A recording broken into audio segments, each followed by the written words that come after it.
Message number 3. Now you've got them into your office, right? We sent out the 24-hour before message. We did the second one, the let me make your life easier, 3 hours before their initial visit. What's next? Let's say they come in for an initial visit with you. They have a great time. They're very impressed by your services. They're impressed by the people at the front desk. They love your empathy. They love your diagnostic ability, and you provide an amazing first visit. What should you do next? Well, this one is the night of text message, okay? So this comes from the old idea of calling every new patient the day of their first visit. It's great. And I've done hundreds of those calls, and I'll tell you, I have never had a patient who didn't love getting that phone call. The problem is some of those patients want to keep you on the phone for 10 minutes, and you're doing it at the end of the day. You got 6 of them lined up. Oh my God, it's heartbreaking.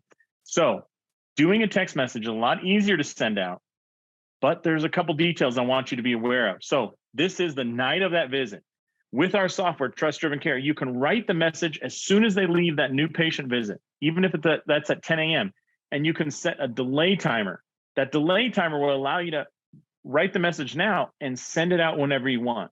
So let's say they finish their visit at 10 a.m. and you want them to get a visit at you want them to get this message to check in and say, how are you doing after your first visit? That can go out at 6:45 p.m. You just set a timer and wait. You're already home with your family. You don't need to worry about anything, and that message is going to go out. So the cool thing is that this is evidence-based. So let me tell you about this.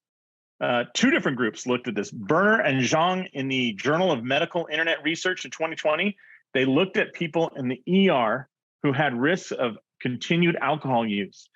They decided to send an SMS follow-up following that ER visit, and 89% of the people responded and said that SMS follow-up was a great method, that, quote, enjoyed the method and the messages were motivating, right? So super positive patient impact. Send that message that night, okay?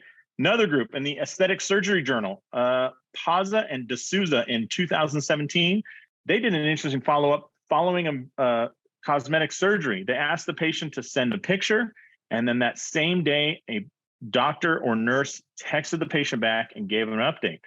Great news there. 96.2% of the patients said that this dramatically improved their post-operative experience.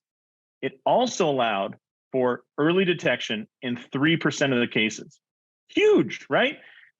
Whether I'm a chiropractor, so this would be useful because if somebody texts me and says, hey, it's strange, I have numbness now. I want to know that early detection sign. And this not only, so 96.2% of people said it improved their post-operative experience. What would it do in your office, even if you are a chiropractor like me, a physical therapist, mental health, no matter what? Improve that first visit experience. Build that trust up, because we're going to get to later how that will reward you.